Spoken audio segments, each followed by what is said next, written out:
Good morning. Welcome to today's question answer session. And as usual, I must repeat जो हमारे system है, मैं थोड़ा आपको रिपीट कर देता हूँ हमेशा की तरह। आपको कोई प्रश्न पूछना हो तो अगर आपका वीडियो ऑन है तो आप हाथ खड़ा कर सकते हैं। और यदि आपका वीडियो ऑन नहीं है तो आप वो जो बटन है हैंड रेस का, उसको आप रेस कर देंगे तो फिर हम आपको मौका देंगे प्रश्न पूछने का। और तीसरा है कि आप चैट बॉक्स में भी लिख सकते हैं। तो चैट बॉक्स में लिखेंगे तो प्रशांत जी वो प्रश्न पढ़ के बता दें। तो शुरू करते हैं। Let me first see if there are any hands raised in this. We are having a good rainfall. काफी जबरदस्त बारिश है। बहुत दिनों के बाद, काफी 15-20 दिन लेट मानसून आया। उसके बाद में एक अच्छा खासा बरसात का मौसम देखने को मिल रहा है। तो जी, अब ओपन हाउस शुरू हो रहा है। यदि आप में से किसी को कोई पूछना हो सवाल तो आप हैंड रेस कर सकते हैं। और या फिर बटन दबा दीजिएगा हैंड रेस वाला। जी, नितेश मिश्रा जी ने हाथ खड़ा किया है जी। बताइए नितेश जी।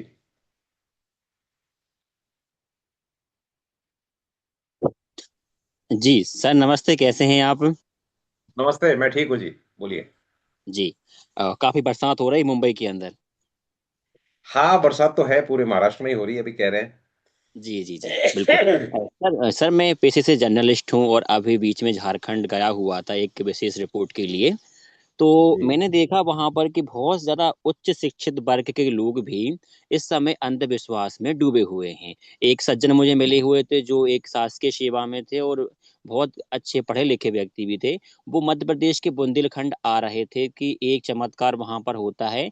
एक ऐसे बड़े जानकार हैं या पंडित हैं जो भविष्य वर्तमान सारा कुछ एक पेज में लिख देते हैं। तो हम जी जो उच्च शिक्षित लोग भी हैं वो अंधविश्वास से ग्रस्त हो रहे हैं सर। तो हम जी। किस मानसिकता की ओर जा रहा है भारत? तो भारत के लोग क्या इसमें अभी तक विश्वास क्यों रखते हैं सर कि ऐसे भी लोग हो सकते हैं भारत के अंदर? देखिए, आपकी चिंता स्वाभाविक है। लेकिन ऐसा है कि ह्यूमन माइंड को इसके लिए आपको समझना पड़ेगा कि कुछ लोग होते हैं जो अपने आप को समझ नहीं पाते हैं, जो ज्यादा जिनको नॉलेज नहीं होती है। और आप जो कह रहे हैं कि ऑफिसर हैं या पढ़े लिखे हैं, वो एक किसी एक पर्टिकुलर चीज में उनकी पढ़ाई अवश्य हुई होगी। लेकिन अवेयरनेस, एनलाइटनमेंट, समझना चीजों को, वो एक अलग चीज होती है। तो होता यह है कि इंसान हमेशा अपने बारे में बहुत ज्यादा क्यूरियस होता है और बहुत ज्यादा भयभीत होता है।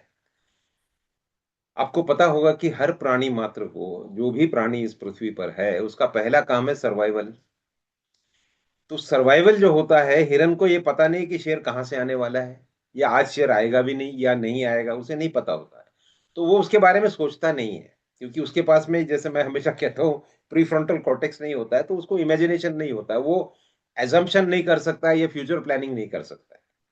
उसकी जिंदगी में यदि कोई शेर आ गया तो उसको फिर उसी टाइम भागना है, अपनी जान बचानी है। और 10 मिनट के बाद शेर को कोई दूसरा शिकार मिल गया तो फिर अपने आप अपना चरना शुरू कर देना है।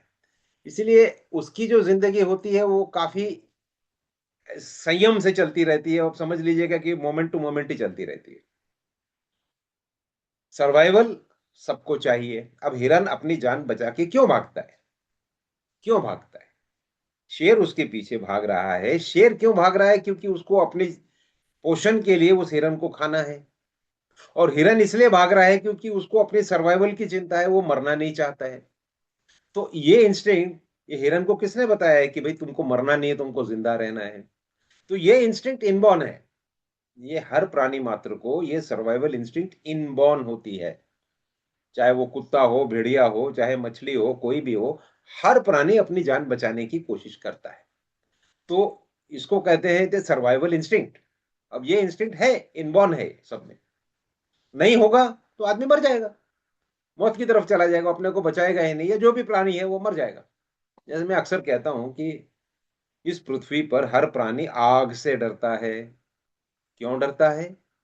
इसलिए कि जो प्राणी आग से नहीं डरते थे, वो उस आग के अंदर चले गए और जल के भस्म हो गए, खत्म हो गए, और उनकी पीढ़ियां नहीं बनी, उनकी लाइन वहीं रुक गई, क्योंकि मरा हुआ प्राणी बच्चे नहीं पैदा कर सकता, तो वो लाइन वहां रुक गई। तो सरवाइव वही करता है जो अपने आप को तरह तरह की सिचुएशन से ढालता है, बनाता है, और अपने जेनेटिक्स को, अपने स्पेशीज को आगे बताता है कि भी, या अपने ढंग से उसको मोल्ड करता है कि आने वाले कोई भी खतरे से बच करके हमारी प्रजाति आगे निकल जाए। ये हो गई सर्वाइवल इंस्टिंक्ट की बात। मनुष्य के पास में इमेजिनेशन आ गया, क्योंकि आपके पास में प्री फ्रंटल कॉर्टेक्स आ गया है। तो आप जब इमेजिन करते हो तो फिर आप प्लानिंग करनी शुरू करते हो। भाई आज तो मैं सरवाइव कर गया हूं, लेकिन हिरन जो है वो सरवाइव करके आगे नहीं सोचता है, वो अपना घास चरना शुरू कर देता है। इंसान बोलता है अरे भाई, इतने बड़े खतरे से मैं निकला हूं, तो इसके बाद क्या होगा, आगे ऐसा खतरा है तो मैं क्या करूंगा, तो उसकी वो प्लानिंग करता है।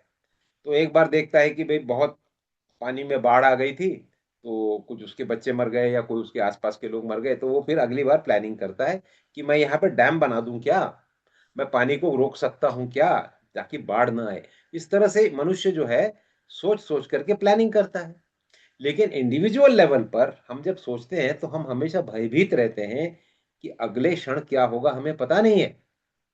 तो फिर हमारी जिज्ञासा बढ़ती है कि किसी तरह से एक ऐसी चीज मिल जाए जिससे मुझे फ्यूचर प्रेडिक्ट करने को मिल जाए। मुझे भावी दिन में आने वाले भविष्य के बारे में यदि मालूम हो जाए तो फिर मैं शांत हो जाऊंगा। वो यह नहीं जानता है कि सबसे दुखी कौन होता है, जिसको मालूम होता है कि अमुक अमुक दिवस उसकी मौत होने वाली है। यदि उसको पता चल गया तो जिंदगी भर में सबसे ज्यादा दुखी इंसान वही होगा, वो खुश नहीं होगा। तो जो हम, एक इंस्टिंक्ट है हमारा कि किसी भी तरीके से मुझे भविष्य की इंफॉर्मेशन चाहिए, माहिती चाहिए, ये इंस्टिंक्ट ही गलत है। आप प्लानिंग कर सकते हैं आने वाले जैसे मेट्रोलॉजिकल डिपार्टमेंट कहता है कि भाई आने वाले दिनों में बारिश बहुत तेज होने वाली है, तो लोग कहते हैं कि भाई घरों से बाहर मत निकलो, जाना है तो अपने प्रोटेक्शन लेके जाइए, छाता लेके जाइए, या फिर जहां जहां हो सके बाढ़ वाली जगहों से बच के रहिए। ये तो हो गई टेक्निकल प्लानिंग। लेकिन जब आदमी उसमें इमेजिनेशन करता है कि भाई आगे जिंदगी में क्या होगा, मैं पैसे कमा पाऊंगा या नहीं, मेरी लॉटरी लगेगी या नहीं, मेरी नौकरी लगेगी या नहीं, फलाना ढकाना, ये जो चीजें, इसके लिए आप थोड़ी सी प्लानिंग कर सकते हैं। आप पढ़ाई कर सकते हैं, अपनी तैयारियां कर सकते हैं, और आप रिसर्च कर सकते हैं, या जो भी नौकरी में जैसे आपको पायलट बनना है तो आप फ्लाइंग सीख सकते हैं। ये टेक्निकल बात हो गई। लेकिन क्या मैं फ्लाई कर पाऊंगा, फ्लाइंग सीखने के बाद में मेरे को नौकरी मिलेगी या नहीं मिलेगी, आजकल तो बहुत गड़बड़ चल रही है, करप्शन हो गया है, लोग पैसे खा के नौकरियां देते हैं, ये जो चीजें हैं ना, ये आदमी को पूरी तरह से अंदर से कमजोर कर देती है। इसलिए फिर वो भविष्य की तरफ जाता है कि भाई कोई मुझे बता दे कि क्या होने वाला है। और ये बात ऐसी है कि अनसर्टेनिटी इज द लॉ। तो ये कोई नहीं बता सकता है। बाकी जो जा रहे हैं वो कमजोर हैं, अपने मन को हल्का करने के लिए जाते हैं, किसी चीज पे विश्वास कर लेते हैं। हाँ, ये बात जरूर है कि माओपेक्षा में एक चीज हम हमेशा कहते हैं कि अगर आप पूरे विश्वास के साथ में अपने सबकॉन्शियस को, अगर आप कोई कमांड देते हो, तो सबकॉन्शियस उसको यस सर करके उसको ट्रू करने की कोशिश करता है। तो वो जरूर है। आप यदि कहते हैं कि भाई मैं हम होंगे कामयाब, तो होंगे जो है, ये एक गलत एडवाइस हो जाता है, ये गलत ऑर्डरिंग है। क्योंकि होंगे, कब होंगे, इसके बारे में आपने मैथमेटिकली कोई डिसीजन नहीं बताया कि 4 दिन के बाद हम होंगे कामयाब, 1 साल के बाद हम होंगे कामयाब। आपने कह दिया 1 दिन, तो वो दिन कभी आता ही नहीं है, क्योंकि वो लुप में चला जाता है। सबकॉन्शियस माइंड आपका जो है, ये साइंटिफिक लॉजिकल रीजनिंग पे चलता है प्रिमिटिव, बट उसकी जो रीजनिंग जो है वो कॉन्शियस माइंड की जितनी इतनी ज्यादा एडवांस्ड नहीं है। लेकिन वो रीजनिंग करता है, और वो कमांड स्ट्रक्चर को देख करके लॉजिक में अपने कमांड को एग्जीक्यूट करता है। तो यदि आपने कह दिया हम होंगे कामयाब, तो बोलेगा कब होंगे, अभी जब भी कामयाब होने जाएंगे वो कहेगा नहीं, अभी तक इस मैटर में अगर ये कामयाब हो गया, तो साहब की डिजायर, कॉन्शियस माइंड की डिजायर है कि होंगे, तो फ्यूचर में उसको लूप में डाल देगा। वो कभी भी आपको कामयाब नहीं होने देगा। लेकिन अगर आपने पूरे विश्वास से कहा है कि मैं इस कार्य में पूरी तरह से कामयाब हो रहा हूं, तब आप देखिए कि वो एक फिक्सेड, एक उसके पास में एक ऑर्डरिंग चले जाती है। वो प्रेजेंट कंटिन्यूस में जब चला जाता है, तब आपका सबकॉन्शियस माइंड उसको ट्रू कर देता है। तो काफी हद तक आप अपने फ्यूचर को डिसाइड कर सकते हैं। लेकिन यह कह देना कि नहीं इस अमुक अमुक तारीख को आपको घोड़े की रेस में जैकपॉट लगने वाला है, ये नहीं हो सकता है। It's not possible. ये सिर्फ कल्पनाओं में, कहानियों में होता है कि भाई टाइम ट्रैवल है, फ्यूचर से कोई आया और लेकर के उसने आपको किस पुस्तक दे दी कि भी इस दिन का रिजल्ट है, ये उस फ्यूचर का न्यूज़पेपर है, इसमें ये लॉटरी का नंबर लगा था, आप वो नंबर खरीद लीजिए। आपको नहीं लगेगा, क्योंकि the very act of that man coming from future to the past will change the future itself. तो हमेशा वो फ्लूइड और फ्लक्स में रहता है, कभी भी वो कभी एक सर्टेनिटी की तरफ नहीं जाता है। इसलिए जो इंसान जा रहे हैं अंधविश्वास, आप उसको अंधविश्वास कह रहे हैं, उसके लिए उसको पूछेंगे वो कहेगा जी मेरा तो पूरा विश्वास है। आप अपने नजरिए से देख रहे हैं उसको, आप अंधविश्वास कह रहे हैं, वो अपनी नजरिए से कह रहा है ये मेरा विश्वास है। ठीक है, लेकिन होना नहीं है। ये जो एक हम जो एक कहते हैं ना कि ये एल्डोराडो, सोने की या कोई शांग्रीला, ये जो एक कॉन्सेप्ट्स है, या शांग्रीला वो ऐसी जगह है काल्पनिक जहां कोई आदमी बूढ़ा नहीं होता, या एल्डोराडो है जहां पे सब कुछ सोने का होता है, आपको सोना ही सोना मिल जाता है। कुछ ये सब काल्पनिक चीजें हैं, और आदमी कल्पना में कई बार अपने आप को इतना डुबो देता है, वो रियलिटी से भाग जाता है। तो ठीक है, कई बार हम भी जाते हैं, 3 घंटे की पिक्चर देख आते हैं, हीरो ने 20 आदमी को मार दिया, हमें भी लगता है हम पावरफुल हो गए। ठीक है, कल्पना में जाना अच्छी बात है, कभी कभार एंटरटेनमेंट हो जाता है। कुछ लोग अपनी जिंदगी को ही एंटरटेनमेंट बना देते हैं, तब वो अपनी जिंदगी को चलाते नहीं है, कोई और चलाता है, और वो कार्टून पात्र बन जाते हैं। तो इन लोगों के ऊपर में दया के सिवा दूसरा भावना आप रख नहीं सकते हैं। आप रैशनल हैं, आप सोचते हैं, आप साइंटिफिक हैं, आपकी चिंता जो है वो स्वाभाविक है। लेकिन एक सीमा के बियॉन्ड आप उसके बारे में कुछ नहीं कर सकते हैं। और होगा क्या, समय के अनुसार जो लोग ये कहते हैं ना कि जो म्यूटेशन में समय के हिसाब से जो अडेप्ट नहीं करते हैं, वो खत्म होते चले जाते हैं। जो प्राणी अडेप्ट नहीं कर पाया, वो आज उसकी प्रजाति खत्म हो चुकी है। तो only those who can mutate and who can change according to time, they will survive. जो आदमी इसमें फिक्सेड में चला है कि हमारे प्राचीन ये सब चीजें लेकर के मैं सब इसको ये कर लूंगा वो कर लूंगा, वो एक्चुअली अपने आप को ब्लॉक कर दिया है, वो चेंज नहीं हो रहा है। तो आज समय के अनुसार आप देखेंगे, आज नहीं तो 50 साल बाद, नहीं तो 100 साल बाद, नहीं तो 1000 साल बाद, ये जो पूरे जो अंधविश्वास के लोग हैं धीरे धीरे धीरे धीरे लुप्त हो जाएंगे। सिस्टमिक चीज है, चिंता न करिए। जो चीज नहीं चलती है वो नहीं चलती है, दैट्स अबाउट इट। जी, नितेश जी, इसके बारे में आप कुछ और कहना चाहेंगे या फिर आगे बढ़ूं? सर एक अंतिम प्रश्न था, क्योंकि मैं दो प्रश्न पूछता हूँ आपसे, और आपसे प्रश्न पूछना, आपको सुनना, मुझे क्योंकि आपसे बहुत लगाव है, और मैं आपको सुनता भी बहुत हूँ, और मैं तो इंतजार करता हूँ कि संडे कब आता है। जी जी, हाँ। मेरा प्रश्न सर ये पूछिए। था कि अभी मैं WHH की जो कंट्री के प्रमुख थे मैं उनसे भी मिला था, जर्मनी का बहुत बड़ा डोनर है WHH। तो मैंने देखा सर कि यूरोप के देशों में इस प्रकार के अंधविश्वास नहीं है, वहाँ की जितनी पॉपुलेशन है वो सारी शिक्षित है, वो इस प्रकार के चीजों में वो अपना दिमाग नहीं लगाते हैं, आमतौर पर मैं कहूँ। भारत में इसकी जड़ें इतनी मतलब जम चुकी हैं सर, इस पर हम विजय पा सकते हैं क्या, संभव नहीं है? अंतिम प्रश्न मेरा था। ये डिपेंड करता है सोसाइटी की फिलोसफी के ऊपर में। पर्टिकुलर फिलोसफी को जो फॉलो करता है, जैसे जिसकी फिलोसफी है कि भाई निरंतर चलते रहिए, आगे नई नई खोज करते रहिए, जिंदगी को बढ़ाते रहिए, तो वो सोसाइटी हमेशा आगे बढ़ती चली जाएगी और कुछ ना कुछ करेगी। जो लुप्त हो जाती है वो सोसाइटीज आप देखेंगे वहां पे कहीं ना कहीं जाकर के एक स्टैग्नेशन आ गया। मैं हमेशा कहता हूँ जड़ और चेतन। तो आपकी मानसिकता जड़ है या चेतन है? पत्थर जो आप देखेंगे वो जड़ होता है, लेकिन आप कोई किसी प्राणी को देखेंगे वो चेतन है, क्योंकि उसमें हमेशा निरंतर चेंज होता रहता है। तो जड़ और चेतन एक एक काल्पनिक आप समझ लीजिए, एक थियोरेटिकल कॉन्सेप्ट है। तो जिन सोसाइटीज में जड़, जो सोसाइटीज हैं जो अपनी विचारधाराओं को बदलना नहीं चाहती हैं, वो धीरे धीरे धीरे धीरे लुप्त हो जाएंगे। या तो उनके लोग जो जड़ विचार वाले वो खत्म होकर के उनकी जगह नए लोग आ जाएंगे जो चेतन विचारधारा के हैं। अपितु यह भी हो सकता है कि लोग ना बदले और उनके नेक्स्ट जनरेशन में ना बदले, तो धीरे धीरे लुप्त हो जाएगी, या गरीबी की कगार पे चले जाएगी, या फिर अनसाइंटिफिक होने की वजह से वो इतनी ज्यादा बैकवर्ड होंगे कि बीमारियों के शिकार हो जाएंगे, तरह तरह की चीजें उनके पास आ जाएंगी, और ये प्रॉब्लम्स चलती रहेंगी। जो चेतन है, जो हमेशा समय के अनुसार आगे आगे बढ़ता है, नई नई चीजों को खोजता है। देखिए, कोविड आया था तो उसका हमने तोड़ भी निकाला था, हमने उसके बारे में रिसर्च कर करके हमने उसका वैक्सीन भी बना लिया। महामारियां आती है, तरह तरह की नई नई बीमारियां आती हैं, क्योंकि एनिमल किंगडम में जो छोटे छोटे बैक्टीरिया है, वायरस है, ये भी म्यूटेट करते रहते हैं। तो ये कंटिन्यूस फाइट है। हम तो यहाँ पर अपने एक दूसरे के साथ जो झगड़ा है उसी को नहीं सॉल्व कर पाए अभी तक, एक दूसरे के साथ ही लड़ रहे हैं। तो आने वाले जो बैक्टीरियल इन्फेक्शन है, वायरल इन्फेक्शन है, जो एक माइक्रो वर्ल्ड है, या दूसरे प्राणी हैं, या फिर नेचुरल कैलेमिटीज हैं, उसके बारे में हम बहुत ज्यादा सोचते ही नहीं है। हम एक दूसरे को मारने में इतने बिजी हो गए हैं। लेकिन होता है, एक तबका वहां पे भी है जो साइंटिफिक है, मेडिकल रिसर्च करता है, जो तरह तरह की चीजें बनाता है। आज देखिएगा, आज पिछले 20 सालों में कितना बड़ा चेंज आया है, 20-25 साल में। पहले के जमाने में, हमारी अर्ली डेज में, हमको फोन को हम डायल घुमा घुमा के फोन करते थे, नंबर याद रखना पड़ता था। आजकल तो वो है ही नहीं।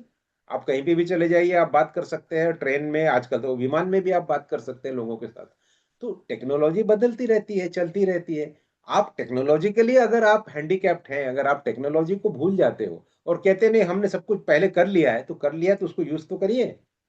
बोलते नहीं यूज करना नहीं आता है, तो यूज करना नहीं आता तो आपको फिर, जिसको आता है नया टेक्नोलॉजी, उसके गुलाम आपको बनना ही पड़ेगा। गुलाम बन जाओ, गुलाम नहीं, बट आपको उसके चीजों को फॉलो करना ही पड़ेगा। अब जिसने कोई मोबाइल फोन बनाया, जिसने उसको इन्वेंट किया है, आपको उसके पास जाना ही पड़ेगा कि भाई मुझे भी चाहिए, मैं नहीं बना पाया। तो ये गुलामी तो नहीं है, लेकिन आपको कहीं ना कहीं उसके अधीन या उसके पास जाना तो पड़ेगा ही। तो यह कह देना कि नहीं मेरे को सब कुछ आता है, तो ठीक है आपको आता है, लेकिन जब बीमार होते हो तो हमको डॉक्टर के पास जाना पड़ता है, क्योंकि फिर वही उसी के पास में वो उसको तपासनी करने का जो यंत्र होता है, स्टेथोस्कोप होता है, ईसीजी होता है, या जो दवाइयां हैं, वही तो बता सकता है।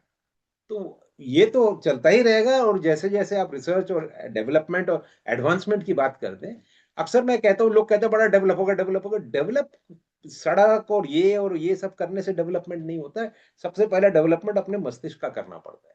समाज में पहले अगर आप डेवलपमेंट ओरिएंटेड थिंकिंग है आपका, कि मैंने जो अभी तक सीखा है ये कुछ भी नहीं है, इसके आगे सीखने को बहुत कुछ है, तब तक ही आप आगे चलते जाएंगे।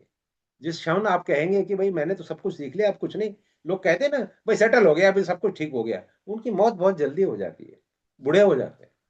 तो आप सीखते रहिए, पढ़ते रहिए, और इसी तरह से अपने जो आसपास के लोग हैं उनको एनकरेज करिए, नई नई चीजें सीखिए। नए आते हैं ना चीजें, अभी कुछ कुछ महीनों पहले ही आर्टिफिशियल इंटेलिजेंस किसको पता था? अब हर जगह सबको मालूम चल गया, हर एक के मोबाइल में आ गया है, वो यूज करते जा रहे हैं। पुरानी चीजों को छोड़ दिया, नई चीजें आ गई। पहले वो कैमरा फिल्म वाला लेते थे हम, उसके बाद आजकल डिजिटल कैमरा आ गया है, वो भी यूज करते हैं लोग। तो अब हर कोई यूज करने लगा है, तो चीजें तो बदलती जाएंगी ही। आपको इस चीज के बारे में निश्चिंत रहना है कि थिंग्स विल हैपन। और जो इंसान म्यूटेट करता है, जो चेंज को एक्सेप्ट करता है, वही आगे ज्यादा जिएगा, ज्यादा खुशी से जिएगा, और आनंदित रहेगा। रोते पीटते कहते रहना कि भैया मेरा पास्ट बहुत अच्छा था, मैं उनकी यादों में बैठ करके शाम को बस एक जाम लगा करके जाने कहाँ गए वो दिन करता रहूंगा, उनकी जिंदगी ठीक है, आनंदी है कि नहीं वो मैं पूछना चाहूंगा उनसे। बट बाकी तो कुछ है नहीं। You have to be in the present, you have to enjoy life. और आनंद के लिए जरूरी नहीं है कि आप हैप्पीनेस या सैडनेस की ओर देखें। आप एक आनंद स्वरूप में उस चीज को ऑब्जर्व कर सकते हैं कि हाँ यार, उस टाइम में मैं बड़ा बेवकूफ था, या फिर अरे यार उस टाइम में मेरे को बहुत मारा था टीचर ने, उसका भी एक आनंद ले सकते हैं। जब उस समय आपको दुख हुआ उसका, आज उसका आनंद ले सकते हैं। तो चीजों को देखने का नजरिया, be an observer, always be ready for change. बदल तो होगा सा। तो ये, मुझे उम्मीद है कि आपको ये उत्तर पसंद आया होगा। और कुछ पूछना चाहे तो पूछ सकते हैं, नहीं नहीं, नहीं बिल्कुल तो सर, फिर Vinay thank you Patel so ji. Much. जी, जी, thank you so much. Thank you Nitesh ji. और विनय पटेल जी, आपने हाथ उठाया है, तो आप पूछना चाहेंगे तो आप अनम्यूट होकर के पूछ सकते हैं। Morning sir. Good morning. Sir मुझे जानना था कि डिसिप्लिन और कंसिस्टेंसी कैसे कर सकते हैं सर किसी भी लर्न करने के लिए। थोड़ा सा जरा जोर से बोलेंगे साहब। डिसिप्लिन से और कंसिस्टेंसी से कुछ भी लर्न कैसे कर सकते हैं। डिसिप्लिन और आपकी आवाज क्लियर नहीं आ रही है सब। कंसिस्टेंसी सर, एकाग्रता से कैसे लर्न कर सकते हैं कुछ भी। मुझे नहीं समझ में आया है। आप टाइप करके थोड़ा चैट बॉक्स में भेज देंगे if you don't mind. Okay कि सर। आपकी आवाज जरा सा ना मेरे स्पीकर में थोड़ी सी गूंजती हुई आ रही है। आप अगर चैट बॉक्स में डिसिप्लिन। लिख देंगे 2 शब्द तो प्रशांत जी पढ़ लेंगे, या मैं भी ठीक है देख सर। लूंगा।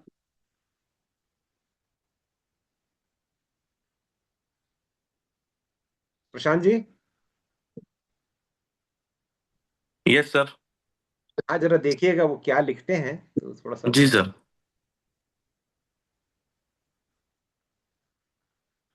अच्छा, डिसिप्लिन एंड कंसिस्टेंसी, ठीक है, मैंने देख लिया। ठीक है विनय जी, तो ये क्या डिसिप्लिन एंड कंसिस्टेंसी के बारे में क्या जानना चाहते हैं आप? इसको कैसे कैसे बढ़ाया जाए? Yes sir. देखिए, डिसिप्लिन तो इनबॉर्न होता है। डिसिप्लिन, सबसे पहले डिसिप्लिन तो खुद के साथ होता है। हम में से हर कोई है जो सुबह उठ के ब्रश तो करते ही है। इतना तो हम करते हैं, ये मेरे ख्याल से यहाँ पे उपस्थित सब लोगों के ये आदत तो जरूर होगी कि भाई सुबह उठ करके दांत साफ कर लेना है।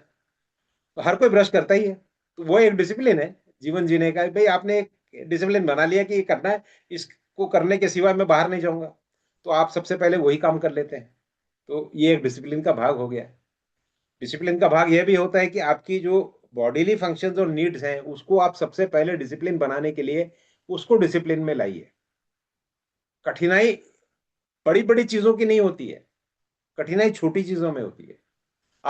सबको मैं एक एग्जाम एक काम देता हूं। चलिए, कल सुबह उठ करके आप सब जितने भी उपस्थित हैं, मेरे भाई बंधु सब, सुबह उठ करके अगर आप राइट हैंडेड हैं तो आप क्या करेंगे, टूथपेस्ट लेंगे, ब्रश के ऊपर टूथपेस्ट लगा करके राइट हैंड से शुरू हो जाएंगे, चक चक चक चक। बराबर है? तो ये बात तो आपको मतलब कोई नई बात नहीं है, तो रोज की बात है। और जो लेफ्ट हैंडेड है वो शायद लेफ्ट हैंड से करेगा। तो जो राइट हैंड के लोग हैं यहां पर, उनसे मेरी गुजारिश है कि कल आप लेफ्ट हैंड से ब्रश करके देखिए। आप अपना हाथ बदल दीजिए, भूलिएगा मत। सोमवार की सुबह, आज तो आप ब्रश कर चुके हैं, सोमवार की सुबह आप जो आपका ब्रश है वो आप लेफ्ट हैंड में लीजिए, उसमें टूथपेस्ट लगाइए और उसको लेफ्ट हैंड से ब्रश करने की कोशिश करिए। कर सकते हैं, आपने कभी नहीं किया होगा, फिर भी धीरे होगा, समय लगेगा, हो सकता है 5 मिनट ज्यादा लग जाए। करके जरूर देखिएगा, आपको एक नई चीज का एहसास होगा। और जो लेफ्ट हैंडेड है वो लोग राइट से करके देखें, मतलब अपना हाथ बदल दीजिए।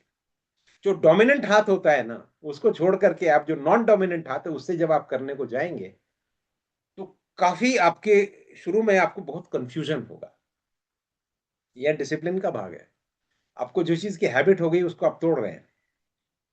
आप इससे जब आप करेंगे तो आपको पता चलेगा कि हर मोड़ में, हर जगह जहां पे भी आप ब्रश को लेके जा रहे हैं तो वहां पे सब कुछ रिवर्स हो रहा है।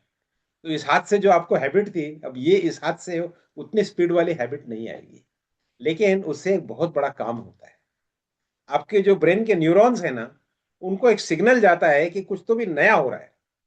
तो एकदम से जो रूटीन के जो रास्ते हैं ना, जो regular pathways of your signals, वो ब्रेक हो जाते हैं। वो कहता है नहीं, ये तो कुछ नए सिग्नल आए, तो इसको नई जगह से ले जाना है।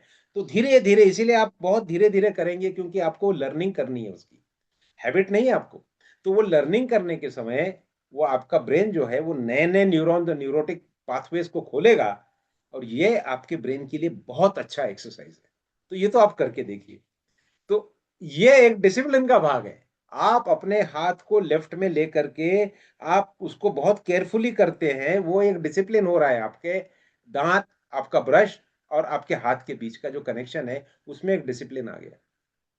डिसिप्लिन और भी है, रोज आप खाना कब खाते हैं, सोते कब हैं, छोटी छोटी चीजें तो आपके शरीर से संबंधित है। तो सबसे पहला डिसिप्लिन तो आपको अपने अंदर में लाना पड़ेगा, और वो कंसिस्टेंसी आएगी तभी डिसिप्लिन बैठेगा। ये दोनों जुड़े हुए हैं। आपने जो 2 शब्द बताए हैं, दोनों जुड़े हुए हैं। आपकी कंसिस्टेंसी है कि रोज भाई मैं 10 बजे ब्रेकफास्ट करता हूं, तो उसको कंसिस्टेंट रखना पड़ेगा आपको। एक दिन 7:30 बजे कर लिया, एक दिन 11 बजे कर दिया, तो आपका जो बॉडी है, उसका बॉडी क्लॉक जो कहते हैं, तो वो रिदम में नहीं बैठ पाएगा। उसको कभी भी एक एक हमेशा एक टेंस सिचुएशन में रहेगा कि भोजन कब आने वाला है।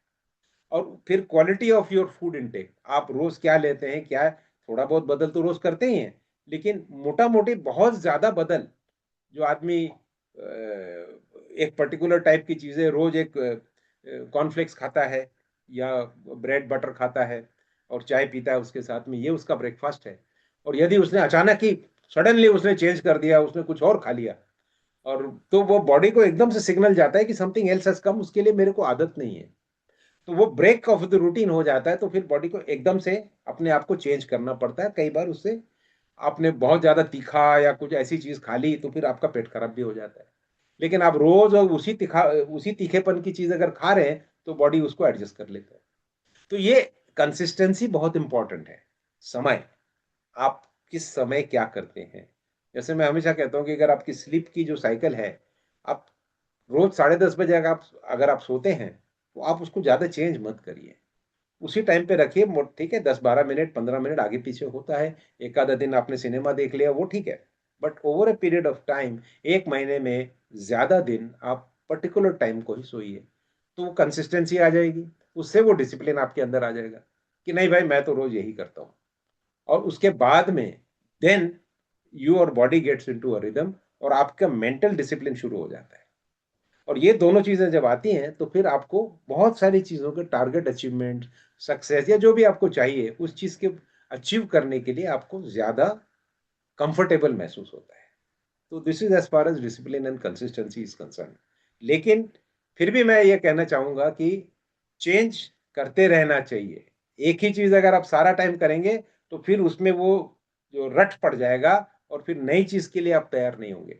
क्योंकि जिंदगी में अगेन हमेशा नई नई चीजें होंगी आपके जिंदगी में फेस करने वाली चीजें। कभी बरसात आ जाएगी, कभी एकदम से बर्फ गिर जाएगा, कभी एकदम हीट 50 डिग्री पे चले जाएगी। उसके लिए आपको अडेप्टेबल रहना जरूरी है। तो discipline and consistency by and large, but also openness to change. Openness to change भी आपको होना चाहिए।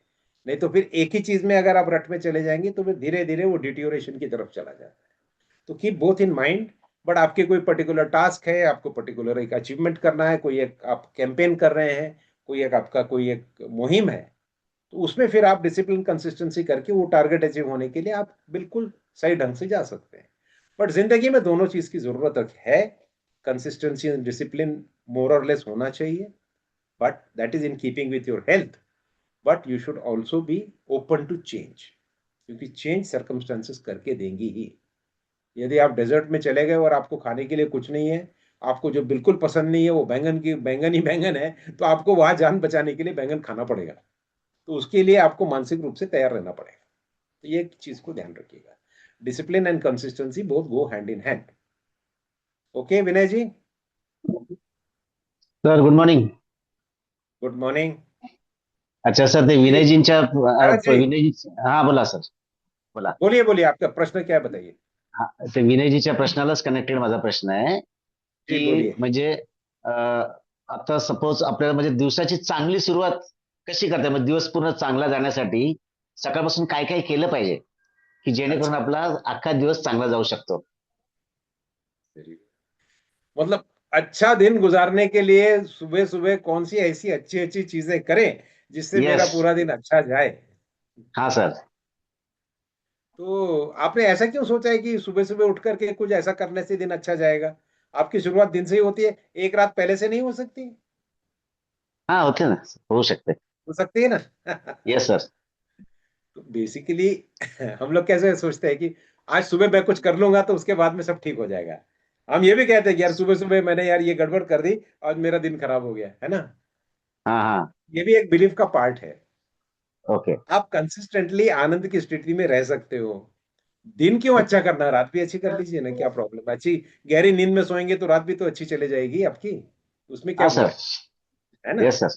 हाँ. तो इसीलिए ये चीज करने के लिए आपको, जैसे मैंने कहा कि दो तीन चीजें आप हमेशा याद रखिएगा। आपके पास में इनपुट तीन जगह से ही आता है, ये हमेशा याद हम्म. रखना। Only from the three different, एक त्रिकोण समझ लीजिए। वो त्रिकोण है, उसके तीन कोने हैं। ओके। हम्म. एक जो ऊपर का कोना है ना, उसमें आप लिखिए सूर्य की रोशनी और हवा। ठीक है, ये तो गिवन है, ये तो आती है। हम्म. दूसरा जो कोना है त्रिकोण का, वो है न्यूट्रिशन, यानी कि आप क्या यस. खाते हो और क्या पीते हो। हम्म. स्वच्छ पानी, खाना, ये आ गया सेकंड। उसमें सब कुछ आ गया, whatever you eat drink whatever, हर तरह का खाना, मतलब खाना ही होता है। ठीक है ना। एनिमल सोर्स हो, वेजिटेबल सोर्स हो, चाहे नमक हो गया, जो एनीथिंग, कोल्ड ड्रिंक हो गया, पानी हो गया, एनीथिंग, चाय हो गई, कॉफी हो गई। और तीसरा जो है, तीसरा है आपके विचार, थॉट्स। ओके। थॉट्स कहाँ से आते हैं? थॉट अपने आप नहीं आते हैं, थॉट को ट्रिगर किया जाता है। यस। थॉट को ट्रिगर कहाँ से करते हैं? आपने कुछ देख लिया, आपका थॉट ट्रिगर हो गया। आपने कुछ सुन लिया, आपका थॉट ट्रिगर हो गया।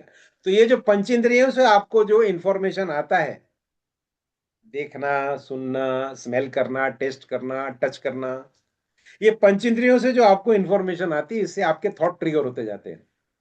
बराबर बराबर सर। है? और वो ट्रिगर होते हैं तो फिर वो पहले कुछ एक्सपीरियंसेस हुए, उसके साथ आप मैच करते हो कि भाई पिछले बार ये खुशबू मेरे पास आई थी तो मेरे को बहुत अच्छा खाने को मिला था, तो हाँ शायद समोसे बन रहे हैं, तो आपको बहुत अच्छा लगने लगता है ना? तो ये थॉट कहाँ से आया? वो इनपुट आया और आपने अपने मेमोरी के साथ में उसको कंपेयर किया, अपने का बहुत अच्छा होने वाला है ना? बराबर। हाँ। या फिर जोर से आवाज आ गई आपको, आप एकदम से हिल गए और आपने कहा पिछले बार आया था तो वहां पे बहुत बड़ा एक्सीडेंट हुआ था, न जाने क्या हो गया होगा, आप डर जाते हैं। ये थॉट जो है ना, बराबर। ये हमेशा बाहर से आता है, ट्रिगर कम्स फ्रॉम आउटसाइड। ये तीन चीजें मनुष्य को बाहर से मिलती हैं। अब सूर्य की रोशनी और हवा, इसको छोड़ दीजिए, ये तो खैर नेचर से आ ही रही है। आप कंट्रोल कर सकते हैं ये दो चीजों को, आपका न्यूट्रिशन और आपके थॉट्स। थॉट्स। यस। हाँ, तो न्यूट्रिशन तो आपको बैलेंस डाइट रखना है, अच्छी चीजें खानी है। मजे के लिए आपने कभी कभार वीक में एक आधा बार आपने जाकर के चाट पकौड़े खाए, ये खा लिया वो खाया, that's fine, no problems. But by and large, मोटा मोटी आपको ऐसा खाना खाना है जिससे आपका सिस्टम, अब वन शू फिट्स ऑल तो होता नहीं है, आपका डाइट आपको ही सूट करे, है ना? तो जो डाइट आपको सूट करता है उसको आप लेते रहिए, बीच बीच में आपको चेंज करना है वो करिए, उसमें कोई प्रॉब्लम नहीं। By and large try to keep your nutrition proper. ठीक है? यस। और तीसरा है थॉट्स। तो आप ऐसे ऐसे इनपुट्स अपने आप को दीजिए जिससे आपके माइंड में हमेशा अच्छे थॉट्स ट्रिगर करेंगे। यस। सोने ओके। के समय भी आप अच्छे थॉट्स ले सकते हैं कि भाई कल का दिन बहुत अच्छा जाने वाला है। अंदर से आपका सबकॉन्शियस कहेगा यस बॉस है ना? हाँ। तो अच्छा यस। अच्छा यस। कर ही देगा, है कि नहीं?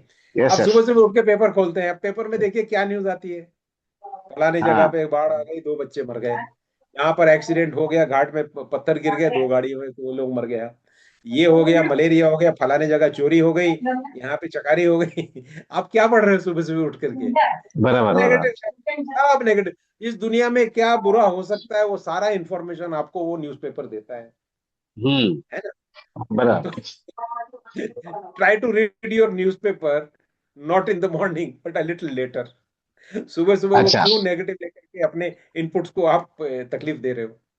क्योंकि फिर वो यस थॉट्स सर। आपके ऊपर आएंगे, है ना? तो अच्छी अच्छी बातें सोचने के लिए सुबह सुबह अच्छा म्यूजिक सुनिए जो आपको पसंद है। आप तो गाते भी हैं शरद जी। यस सर, प्रैक्टिस रियाज करता हूँ डेली।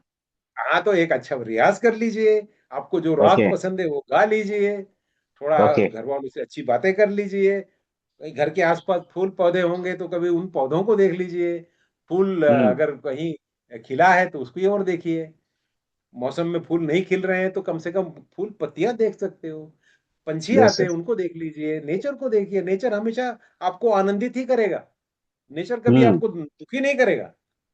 उनको देखिए, ऐसे अच्छे अच्छे थॉट्स क्रिएट होने दीजिए, अपने आप आपका अच्छा दिन हो जाएगा। ये बहुत यस सर। जनरल मैंने एक बात बताई है, यस सर। लेकिन कल की सुबह आप उल्टे हाथ से ब्रश जरूर करिएगा, अच्छा। पक्का करूंगा इसका सर, मजा पक्का। लीजिए आप। जी, यस सर, पक्का पक्का। Thank you sir, thank you very much. Thank you. Thank you, thank you very much. जी, और किसी को प्रश्न पूछना है तो आप ये बटन दबा करके हैंड रेज कर सकते हैं, और या फिर आप कैमरा ऑन करके हाथ खड़ा कर सकते हैं जी। महफिल खुली है, इंतजार में हूं मैं। सर, अमित जाधव जी का प्रश्न है। जी I am physically exhausted but can't fall asleep. Can जी working on the subconscious mind help improve my sleep? जी, बढ़िया। ठीक है, working on the subconscious mind, उस पर थोड़ा सा बाद में आता हूं। मैं पहले आपको ये बता देता हूं कि आप फिजिकली एग्जॉस्टेड हैं लेकिन आपको नींद नहीं आ रही है, तो आप शायद फिजिकली एग्जॉस्टेड के साथ में आप मेंटली भी एग्जॉस्ट हो गए हैं। जब आप मेंटली एग्जॉस्ट नहीं होते हैं तो आपको अच्छी नींद आती है। ये थोड़ा सा उल्टा है। अमूमन हम क्या सोचते हैं कि जब आदमी थक जाता है उसको बहुत जल्दी नींद आ जाती है, ऐसा नहीं है। मेंटली अगर वो एग्जॉस्ट हो गया है तो उसको नींद नहीं आती है। क्यों? क्योंकि माइंड जो है ये हमेशा थॉट्स को क्रिएट करते रहता है, उसके न्यूरॉन्स फायरिंग करते रहते हैं। तो स्लीप क्या है? स्लीप का मतलब क्या है? What do you mean sleep? Sleep मतलब आप पूरी तरह कभी नहीं सोते, आपका सिर्फ कॉन्शियस माइंड सोता है, सबकॉन्शियस नहीं सोता। सबकॉन्शियस कभी नहीं सोएगा। तो सबको आपका कॉन्शियस माइंड को स्लीप की जरूरत है, और वो स्लीप आपको पूरी नहीं मिल रही है। You are finding it difficult to fall asleep। इसका मतलब है कि आपके कॉन्शियस माइंड में बहुत ज्यादा मेंटल टर्मोइल, टर्बुलेंस है, और आप सोने के समय आप वो कैलकुलेशन में चले जाते हो। जैसे मैंने शुरुआत में कहा था कि हर इंसान को ये चाहिए कि मुझे भविष्य के बारे में कोई बता दे, ये कल कैसे होगा, ये होगा तो कैसे करूंगा, वो करूंगा तो कैसे करूंगा। हम लोग शतरंज खेलते हैं कि अगर कल का अगर रिजल्ट आने वाला, अगर अच्छा रिजल्ट आ गया तो मैं ऐसे कर दूंगा, खराब रिजल्ट आएगा तो ऐसे कर दूंगा। फिर उसके बाद सोचता है कि नहीं, ये अगर हो गया फिर दो बातें होंगी, ऐसा होगा या वैसा। एक पुरानी एक सीरियल आती थी, ऑफिस ऑफिस, उसमें एक कैरेक्टर था, वो हमेशा वो मुसड्डी लाल को कहता रहता है कि अगर आप ये कर देंगे तो दो बातें होंगी, ये हो सकता है या वो हो सकता है, अगर आपने ये किया तो फिर दो बातें होंगी। इस तरह से वो चेन में फंसाता रहता है इंसान को। तो कहने का मतलब क्या है कि आपका माइंड भी वो उसी तरह से ही है, वो मुसड्डी लाल को तकलीफ देता रहता है। ये हुआ तो फिर मैं ये कर लूंगा, अच्छा ये हुआ फिर ये हो गया तो फिर ये हो गया। तो हर सिचुएशन को आप कभी भी इमेजिन नहीं कर सकते, लेकिन आपका माइंड बिकॉज वो फियर में चला गया है, वो सिनेरियोस क्रिएट करता रहता है। इसी वजह से आप ठीक से नहीं सो पा रहे हैं। तो पहले आप मेंटल एग्जॉशन को ठीक करिए। आपके माइंड को पहले रिलैक्स करना पड़ेगा। जितना सोचेंगे उतना एग्जॉस्ट हो जाएगा। और माइंड, आपको शायद पता होगा कि जो कैलोरीज हम खाते हैं, सबसे ज्यादा कैलोरी रिक्वायरमेंट आपके माइंड को होती है।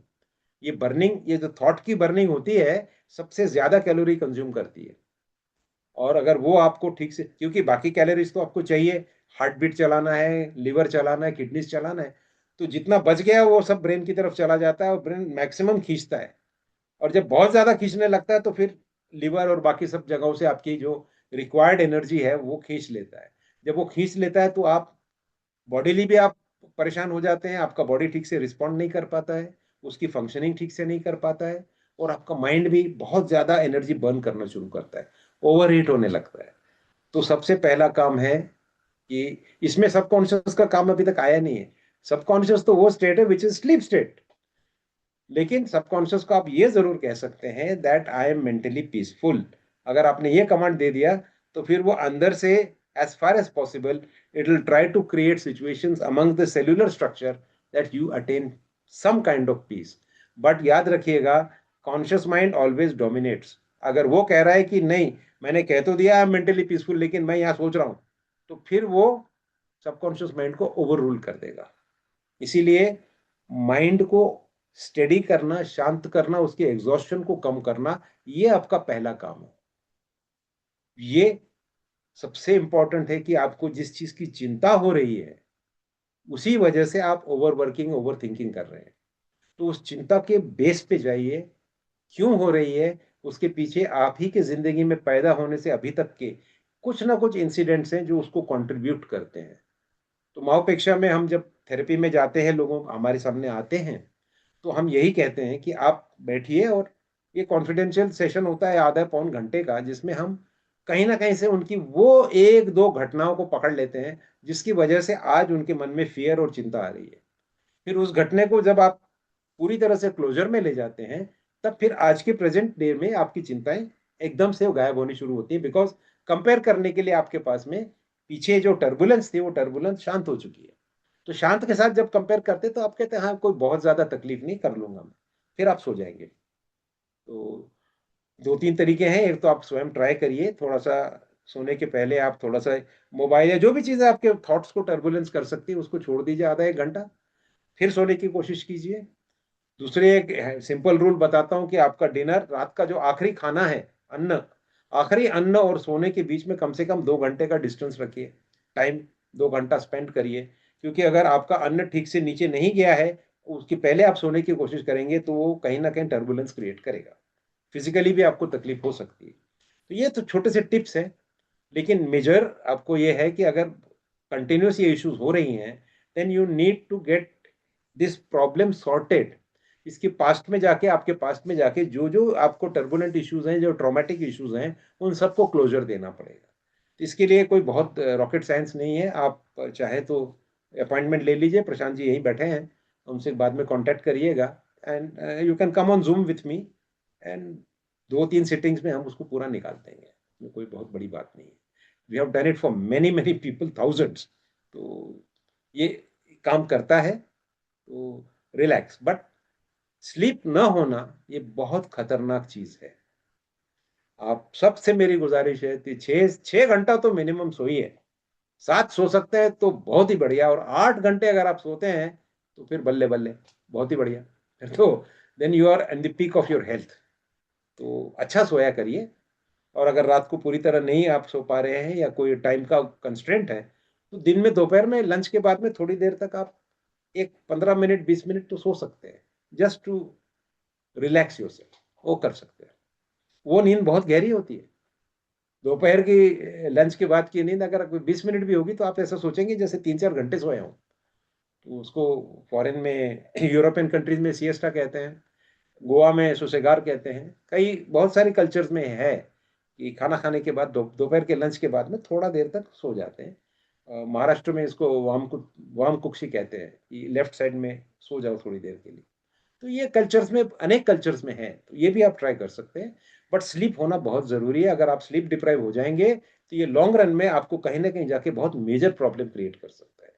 तो ये जो हीरोगिरी है ना, हीरोगिरी मैं 18 घंटे या मैं 14 घंटे इतने काम करता हूँ, ये करता हूँ, मैं तो मतलब I am a fantastic warrior, ये सब कभी कभार करना चाहिए, जरूरी होता है। मैं भी जब हमारे यहाँ पे एक इंसिडेंट हो गया था तलासरी में, तो ऑलमोस्ट 30 एक घंटे में सोया नहीं था, बिकॉज लॉ एंड ऑर्डर का सिचुएशन था, सो नहीं पाया। बट वो ठीक है, जिंदगी में एक चीज है जो मैं याद करके बताता हूँ, भाई एक बार ऐसा हुआ था। But don't make it a habit.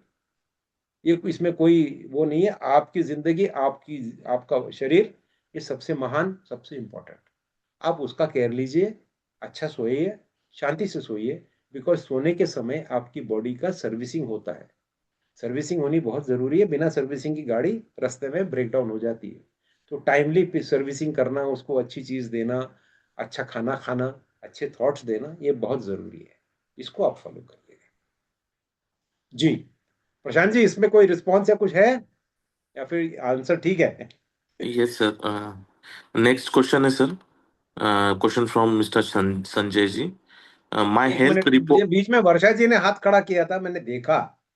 तो एक मौका उन्हें दे देते हैं, फिर ये पूछ लेते हैं, क्योंकि ये तो रिटर्न में है। तो I will give preference to people who want to ask directly. जी Yes, yes. मेरा हाँ ये बोलिए, कहना है, अनम्यूट कर लीजिए। जी हाँ, देर आर सम पीपल जो चेंज को बिल्कुल भी एक्सेप्ट नहीं करना चाहते हैं, उनको बहुत रेजिस्टेंस होता है। तो जी how can a person, how to motivate a person like that who doesn't want to change? Change तो एसेंशियल है। हाँ हाँ। आप घड़ी रोक करके कोशिश कर दीजिए, मेरे को दिखा दीजिए। अभी 11 बजे हम शुरू किए थे, 11:50 हो गए हैं। Change is essential. और जो आदमी कह रहा है कि मैं घड़ी को रोक दूंगा, तो वो he is fighting a futile battle. वो तो एक्चुअली उसमें इतनी एनर्जी उसकी निकल जाएगी कि हेल्थ खराब हो सकती है। They can have major problem. देखिए, या बच्चा है, चलना नहीं आता, रेंगता है, थोड़े दिन में चलना सीखता है, उसके बाद बड़ा हो जाता है, स्कूल जाता है, फिर बड़ा हो जाता है। कहीं पे भी ब्रेक नहीं लगा सकते। फिर उसकी शादी हो जाती है, फिर नौकरी करता है, फिर कुछ करता है, फिर कुछ करता है, बच्चे हो जाते हैं, फिर बड़ा हो जाता है, फिर एक दिन रिटायर हो जाता है, फिर और नई नई चीजें करता रहता है। He has to live. ये चीजें आप पीछे कैसे जाओगे और रोक कैसे सकते हो? घड़ी को रोकना तो, ये तो मतलब आपने घड़ी को रोकने का एक ही तरीका है, फिर मर जाओ। स्मशान घाट में जितने हैं, जितने वो कब्रिस्तान में हैं, सबने घड़ी रोक रखी है। They are peacefully sleeping. तो उन्होंने चेंज एक्सेप्ट ही नहीं किया, वो चेंज भी नहीं हो रहे हैं। उनका चेंज होना बंद हो चुका है, because life itself is change. If you are not accepting life, तो फिर आपने अपने सर्वाइवल इंस्टिंक्ट को ही खत्म कर दिया। तो क्या करें? ये चीज तो आपको समझानी पड़ेगी कि भाई जिंदा रहना है तो आपको चेंज एक्सेप्ट करना पड़ेगा, नहीं तो लो सांस ले लो, रोक दो, रोके रहो, चेंज नहीं हो रहा है मर जाओगे साहब। नहीं, यू जैसे हैव, सांस लिया तो छोड़ना तो पड़ेगा ही ना जी। See there is another, like another example sort of, ये जैसे अयोध्या का वो जो चोरी का मामला है, ठीक है, जी तो उसमें बहुत सारी चीजें आ रही हैं उसमें। आज मैं कहीं पढ़ रही थी कि there are some people who are saying कि नहीं, ऐसा तो हर जगह होता है, हर जगह पर होता है। I mean they even justifying कि जो भी चोरी है। So I mean what I mean is कि why can you not think कि नहीं ये चोरी है, दिस इज गलत।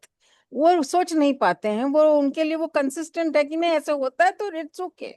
सो वो चेंज का उसकी हिसाब ओपिनियन है, जैसे अब उसकी ओपिनियन। ओपिनियन है।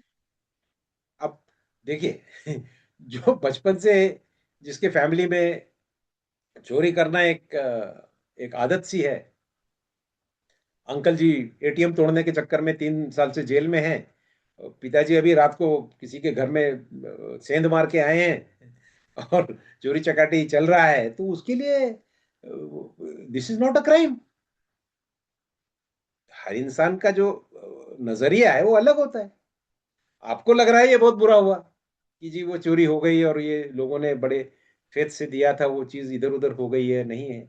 आपको दुख हो रहा है उस बात का, जिसने चोरी की होगी उसको तो दुख नहीं हो रहा ना, वो तो आनंदित है क्योंकि उसने चोरी कर ली तो अगर वो दुखी होता तो नहीं करता था चोरी, लेकिन उस समय उसके मन ने कहा कि भाई ले जाओ, बड़ा अच्छा लगेगा, तो उसके हिसाब से उसने सही किया, आपके हिसाब से उसने गलत किया। बाकी कायदा कानून तो दुनिया में है, हमारे जो कॉन्स्टिट्यूशन है उसमें तो लिखा है कि भाई किसी भी चीज को आप इलीगली या कहीं किसी की मर्जी के बिना कहीं से ले जाते हो तो उसको फिर बाकी सिस्टम उसको देता है सजा। अब आप कह दें वो गलत था, मैं कह दूं सही था, उससे क्या होना है? वो तो भाई डिपार्टमेंट देख लेगा क्या हुआ क्या नहीं हुआ, कोर्ट कचहरी है, वो निर्णय ले लेंगे, तो उनके ऊपर छोड़ दीजिए। अब आपके मित्र ने कह दिया है कि नहीं नहीं ऐसा नहीं है, ये जस्टिफाइड है, ये ऐसा होता रहता है, उनका ओपिनियन है, ना उससे वो चोरी रुकने वाली है, ना उससे कोई प्रिवेंट होने वाली है, ना वो चोर को भागने दिया जाएगा, वो तो सिस्टम है, चलता रहेगा। You don't get worked up on that. हुआ है, एक इंसिडेंट हो गया है, बहुत सारे इंसिडेंट्स होते हैं, अब लड़ाइयां हो जाती हैं।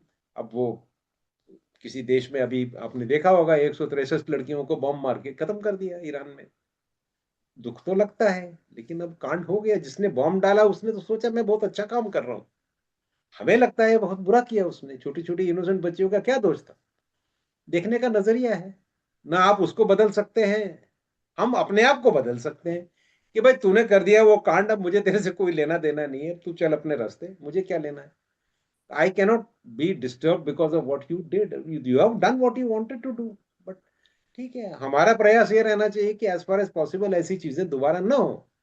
पब्लिक ओपिनियन बनाना है या ऐसा प्रेशर ग्रुप्स बनाने, वो सारी चीजें तो आपके पास में है, आप लिख सकते हैं, अपना दुख और आक्रोश आप प्रकट कर सकते हैं, वो आपके पास में तो अवेलेबल है, but the thing is already been done, what can you do? उसको आप अपने ऊपर में कितना पेन लेंगे वो तो आपके ऊपर है, up to you how much pain you want to take. so your survival, your mental peace, your good health is most important। चीजें होती रहेंगी जिंदगी में, वो हैनिबल ने भी हाथियों को ऊपर से गिरा दिया था, बहुत सारे लोग हैं, उन्होंने कंसंट्रेशन कैंप में गया था डकाऊ में, तो लोगों को भट्टियों में डाल डाल करके खत्म कर दिया, गैस चेंबर में खत्म कर दिया हजारों की संख्या में। दुख तो लगता है, लेकिन अब ये चीजें हैं जो दुनिया में होती हैं। हम एक नैरो विजन लेकर के नहीं सब कुछ गुड़ी गुड़ी होता है ऐसा नहीं है।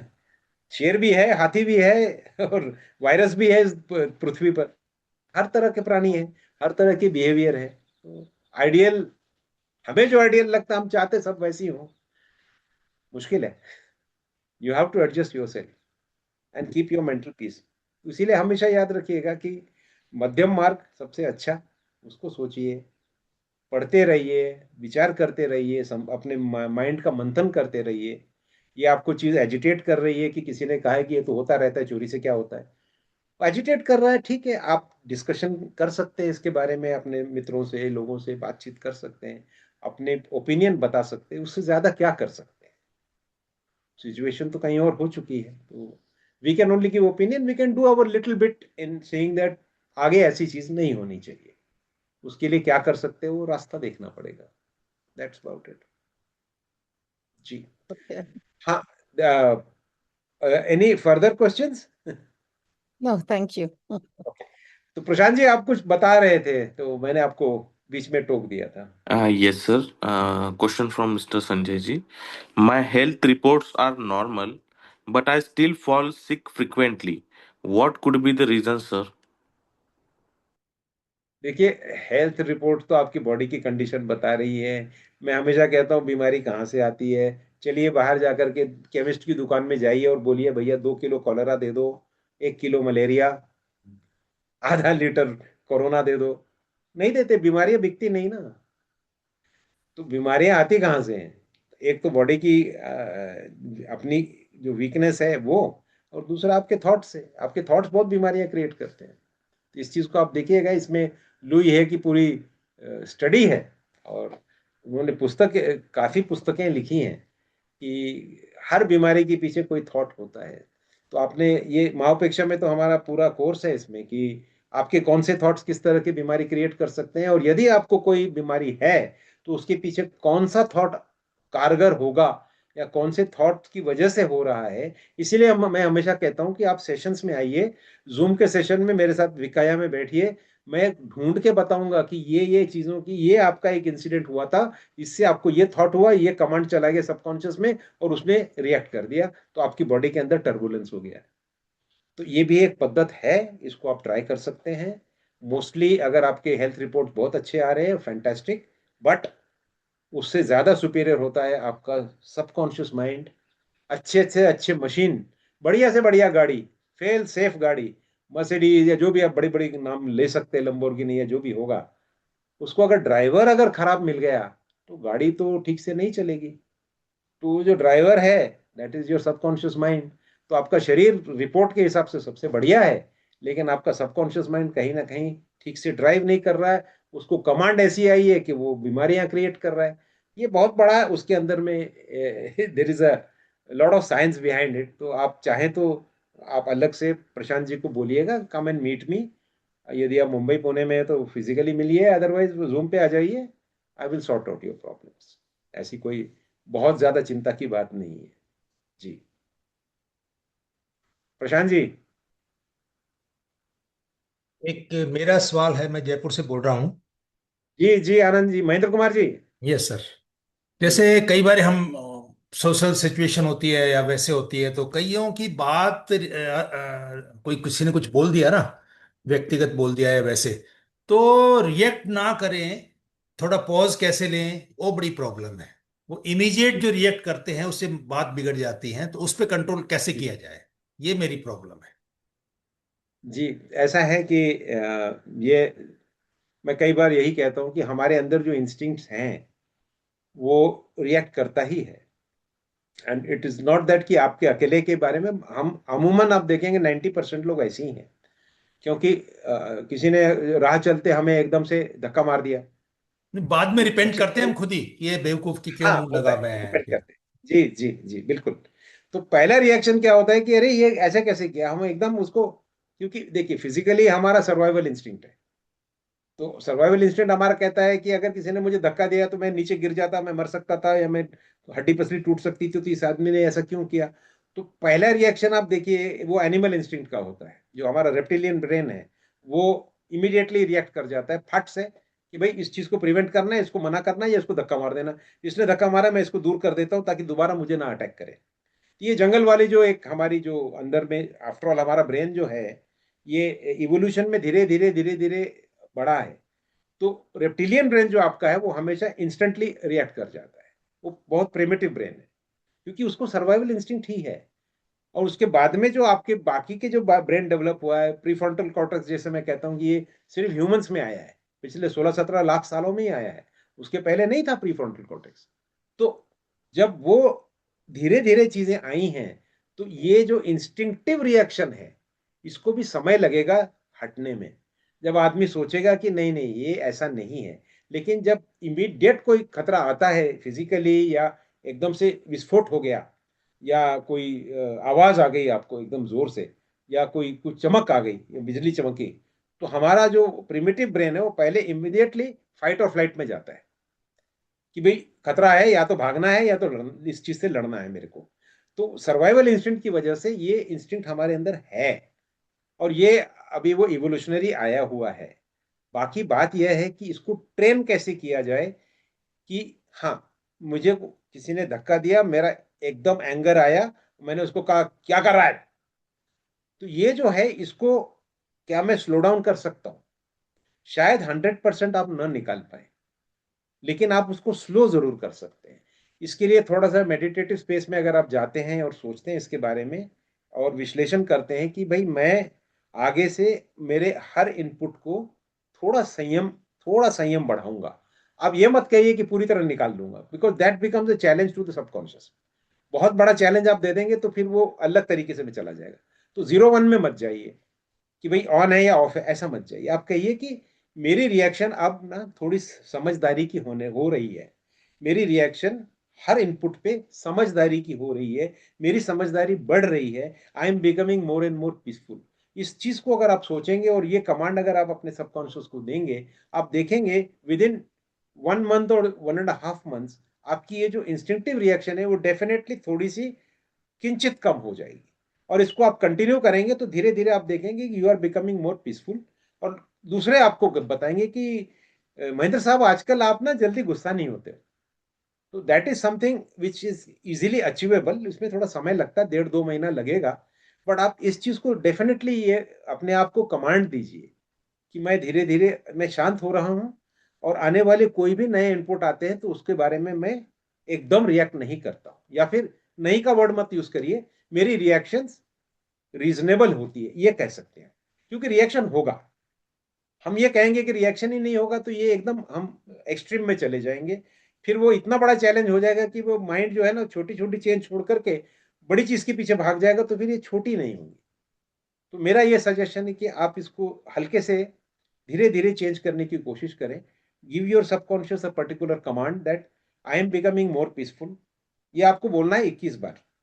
इसके पीछे भी एक गणित है, तो आज तो ये हमारे पास समय कम है तो बता नहीं पाऊंगा, बट ये गणित है। 21 टाइम्स आप इसको कहें that I am becoming more peaceful and my reaction to any input is becoming more relaxed. ये दो शब्द भी अगर आप 21 बार पहला वाला, 21 बार दूसरा वाला मिरर के सामने सुबह उठ के आप करिए, आप देखेंगे 1.5 महीने में डेफिनेटली आपको फर्क पड़ेगा। और रही बात बाद में उसको हमको बुरा लगता है कि भाई मैंने उसको डांट दिया, एकदम से थप्पड़ मार दिया, ये तो हम लोग ह्यूमंस हैं, ये तो होता ही है। तो वो तो क्या है, एक रिएक्शन हमने पहले किया, उसके बाद हमें उसकी पछतावा हुआ, तो वो गिल्ट भी हमारे अंदर आता है कि यार उस बच्चे ने तो मेरे लिए अच्छा किया था, लेकिन गुस्से में मैं मिसअंडरस्टैंड करके उसको मार गया। एक कहानी आती है ना कि एक बच्चा कार के ऊपर में वो पत्थर से कुछ निशान कर रहा था, तो उसके बाप ने उसको बहुत जोर से मार दिया।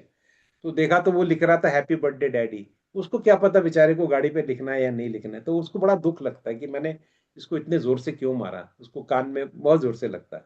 तो एक कहानी थी। तो कहने का तात्पर्य यही है कि हमको जब रियलाइज होता है तो हम बहुत दुखी हो जाते हैं उसके बाद में। यह भी एक चीज है जो आपको नेगेटिव है, तो उसके लिए भी आप थोड़ा मिरर के सामने बैठिए कभी समय हो तो। और यदि आपके जीवन में ऐसा कभी हो गया है जब आपको पछतावा जिस बात का है, तो आप अपने अच्छा। आप के साथ में एक अच्छा, समझौता कर इसी से सकते हैं। जुड़ा एक सवाल और है। हमारे जी अपनों से ज्यादा अपेक्षाएं होती हैं कई बार। जी अच्छा, जी ये बात कोई दूसरा बोले हम फील नहीं करते, हमारे अपने जी कोई घर के बहुत क्लोज बोल दे तो वो ज्यादा फील होता है। ये जी मेरे बिल्कुल। ख्याल जुड़ी हुई बातें हैं, डिफरेंट है मेरे ख्याल थोड़ी, थोड़ा। नहीं, मैं बताता हूँ इसके पीछे भी साइंटिफिक रीजन है। देखिए जेनेटिक्स में क्या होता है कि जेनेटिक्स ये कहता है कि we are having certain genes, और दो ही पर्पस होते हैं बायोलॉजिकल लाइफ के, survival of the self, survival of the species. तो आप अपनी प्रजाति को बढ़ाना चाहते हैं, तो आपके जीन्स 50%, आपके और आपके पार्टनर के 50% जीन्स 50-50 करके 100% जीन आपके बच्चों में जाते हैं। आपके 50% जीन्स आपके बच्चे में है और 50% आपके पार्टनर के हैं। तो जो बच्चा है उसमें, बिकॉज उसके पास में 50% जीन है, वो सबसे ज्यादा नजीक आपको लगता है, उसकी प्राण की रक्षा करना आपको सबसे ज्यादा इंपॉर्टेंट लगता है, क्योंकि वो फ्यूचर है आपका। लेकिन आप देखेंगे आपके भाई साहब के जो बच्चे हैं, तो आपके भाई साहब में भी आपके पेरेंट्स के सिमिलर जीन्स हैं, तो उसमें 1/4 या 1/8 जीन आपका भी आपके जैसा ही है, because parents are the same. तो ग्रैंड पेरेंट्स सेम है, तो वो जो कजन है आपके बच्चे का, उसके और उसके बीच में भी बहुत सिमिलैरिटी ऑफ जीन्स होती है।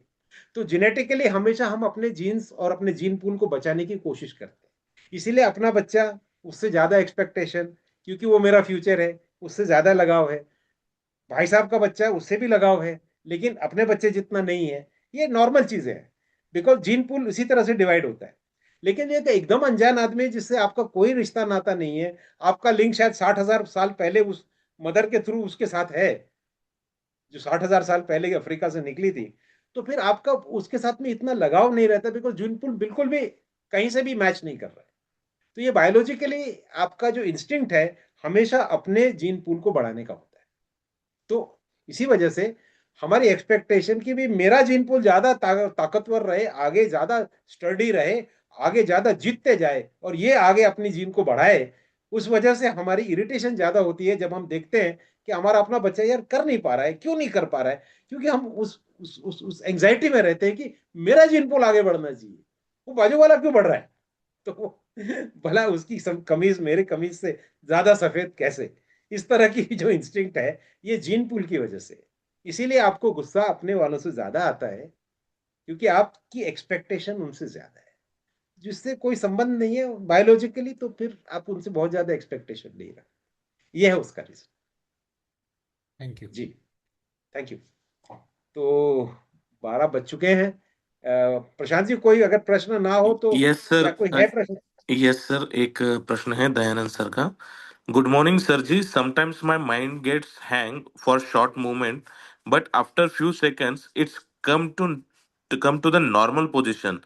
Sometimes ji, I am thinking if any problem, please. नहीं, कोई प्रॉब्लम नहीं। माइंड हैंग होना, ये हम लोग ना कंप्यूटर यूज कर करके ना उसकी भाषा बोलने लगे हैं। कंप्यूटर हैंग होता है तो मेरा माइंड भी हैंग हो गया। कोई हैंग वैंग नहीं होता है। होता है थिंकिंग में कभी कभी ब्लैंक मोमेंट्स आ जाते हैं, जब आप अचानक कुछ नहीं सोच पाते हैं, सडन चेंजेस होती है, सडन चीजें आती हैं, तो नहीं होता है, ब्लैंक होता है। ये बिल्कुल नॉर्मल है, आप इसके बारे में बिल्कुल चिंता मत करिए। It happens. बहुत ज्यादा 1.5 घंटे के लिए अगर आप हैंग हो रहे हो, तब फिर मेरे से बात करिएगा, ये छोटी मोटी जाने दीजिए। Don't get worked up on this, it's okay.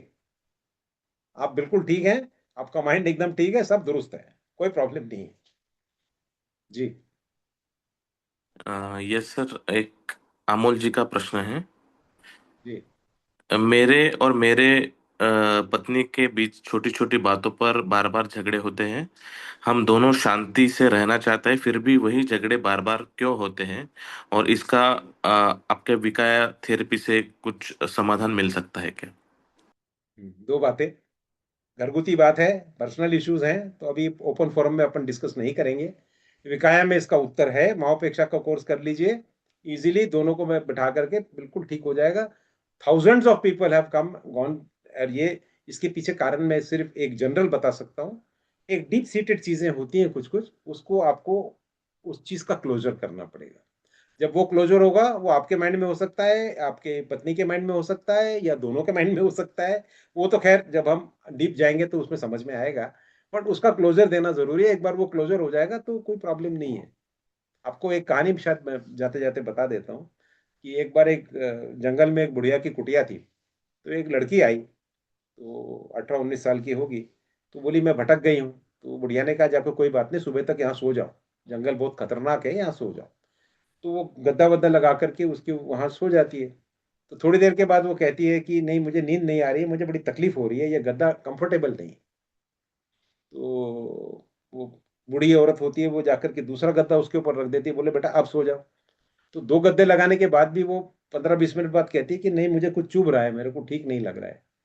तो घर के 4 गद्दे ला करके लगा देती है और कहती है बेटा इसके ऊपर सो जाओ, अब इससे ज्यादा तो गद्दे है नहीं मेरे पास। 4 गद्दों के ऊपर सोने के बाद में भी वो लड़की कहती है कि अम्मा, मुझे बहुत तकलीफ हो रही है, कुछ चुभ रहा है। तो बुढ़िया उसको कहती है, बेटी तुम जरूर राजकुमारी हो। तो कहते आपको कैसे पता चला? वो बोले 4 गद्दों के बाद नीचे देखती है खोल करके, तो नीचे एक मटर का दाना था। एक मटर का दाना, उसके ऊपर में गद्दा और गद्दे के ऊपर गद्दे लगाने पर भी उस राजकुमारी को उसकी कठिनाई महसूस हो रही थी। तो इस वजह से वो बुढ़िया ने कहा कि तुम जरूर राजकुमारी हो, इतने नाजुक इंसान वही राजकुमारी हो सकती है कि एक मटर के दाने की भी जरा सी जो प्रोट्रूजन है या जो हाइट है उसकी वजह से तुमको नींद नहीं आ रही। कहने का तात्पर्य क्या है कि जिंदगी में आपके बहुत बड़े बड़े प्रॉब्लम्स होंगे ना, उसका जड़ ना मटर के दाने जितना होता है। बिल्कुल डिफिकल्ट काम है उसको ढूंढ निकालना, वो काम मेरा है, मैं ढूंढ के निकालूंगा। वो मटर के दाने को आप हटा दीजिए, आपको बहुत अच्छी नींद आएगी, तो आपका घर में भी सब कुशल मंगल हो जाएगा। तो विकाया में इसका उत्तर डेफिनेटली है। तो आप प्रशांत जी को कांटेक्ट करिए, आपको उसका डेफिनेटली हम within 1.5 to 2 months sort out हो जाएगा। That is my word to you. जी प्रशांत जी, और कुछ? सर, महेंद्र सर ने नंबर मांगा है, तो मैं नंबर यहाँ पर रीड कर रहा हूँ। 7030911302। मैं रिपीट कर रहा हूँ, 7030911302। जी, एक आपको इंफॉर्मेशन देनी है कि 11 और 12 तारीख को मेरा महोपेक्षा का कोर्स पुणे में है। तो जिन लोगों ने एनरोल किया वो तो आएंगे ही आएंगे, लेकिन 12 तारीख को रविवार को हम नहीं मिल पाएंगे क्योंकि मैं क्लास में रहूंगा। तो इस वजह से हमारे पास में चॉइस है, या तो शुक्रवार को मिलें और या तो सोमवार को। तो जनता जनार्दन की क्या राय है आप बताइए, तो वो हिसाब से मैं एडजस्ट कर लेता हूँ। मेरे लिए दोनों ही पॉसिबल हैं। तो यदि आपको शुक्रवार को ये होल्ड करना है तो शुक्रवार को होल्ड कर सकते हैं या सोमवार को।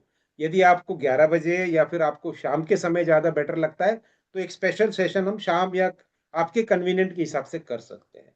तो मैं एक झटके पट अगर आप चैट बॉक्स में लिख दें कि आपको क्या सूटेबल होगा, शुक्रवार या सोमवार, और आपकी सूटेबल टाइमिंग क्या होगी, 1 घंटा आपको देना पड़ेगा, वो हिसाब से फिर मैं एडजस्ट कर लूँ। तो क्या आप चैट में लिख सकते हैं? जी, ब्रजेश जी का आ गया है, उन्होंने कहा है कि जी फ्राइडे इवनिंग, संडे इवनिंग। अच्छा, संडे को जी मैं बहुत थक जाता हूँ क्योंकि 9 घंटे मुझे क्लास में रहना होता है, तो एनर्जी नहीं रहेगी। आप चैट में कर दीजिए, लिख दीजिए, ये रिकॉर्ड हो जाएगा और मैं उसमें देख लूंगा मेजोरिटी क्या कहती है, उस हिसाब से फिर मैं वो कर। नितेश जी, आपने हैंड रेस किया है? सर मैं आपसे कह रहा था कि शुक्रवार शाम को हो सकता है, क्योंकि मैं संडे को ही फ्री रहता हूँ क्योंकि काम का वर्क बहुत रहता है। तो जी, शुक्रवार इवनिंग सही रहेगा सर। शुक्रवार इवनिंग को कर सकते हैं डेफिनेटली।